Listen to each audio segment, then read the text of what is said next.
if you're told that you have abdominal separation and people refer to there being a gap, does that mean that you have a hole or something missing down the front of your abdomen? So I'm Lisa from Optimum Health, and I'm going to use these curtains and my front door behind you to talk to you about what that abdominal separation actually means. So if I part these curtains a little bit, the light is very bright, so bear with me, but behind here is the front door. So these curtains can represent the very top layer of your abdominal muscles, your six-pack, which is under there, along with 3 other layers of abdominal muscles as well. So right down the centre of your abdomen, going from the chest bone through to the front of the pelvis, you have a line of connective tissue for these muscles to attach onto. Now, during pregnancy, the later stages particularly, those tissues have to expand to make room for your growing baby. And in doing so, this gap may get a little bit wider. So you can see the door behind, and my letterbox may actually represent your tummy button. So just to help you get a place on your own body for where this is going on.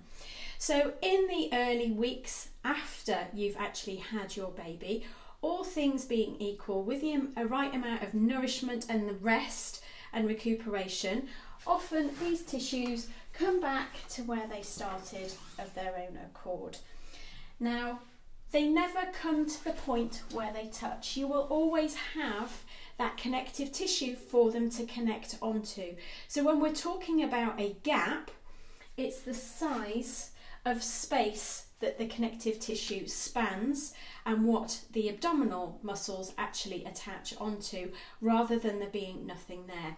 Now again, when we have diastasis recti, abdominal separation, or a gap, however it's phrased, what we often lack is the ability to create tension through that gap.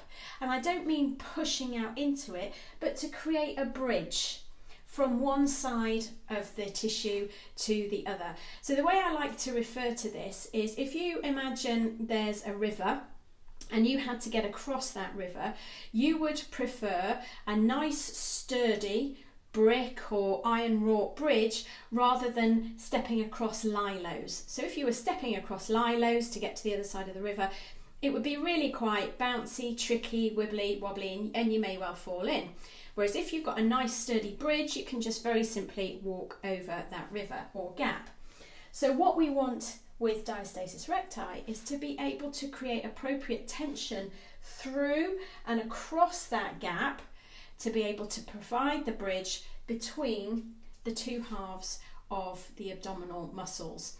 So the key thing is from this video that gap, abdominal separation, diastasis recti, does not mean there is this gaping hole in your abdomen, although if you palpate it, it may feel like that. It just means that that connective tissue that is running all the way through needs some help and support through breathing, alignment, rest, nourishment, and a few other strategies as well to help it to create appropriate tension, to bridge the gap and start to use these muscles more effectively. But I will talk to you about that a little bit more in my next video. I hope that helps to give some context to what may be going on down the front of your abdomen. If you have any questions at all, please don't hesitate to get in touch, and I'll always do my best to answer them or refer you on to somebody who can. Thank you for watching. Bye for now.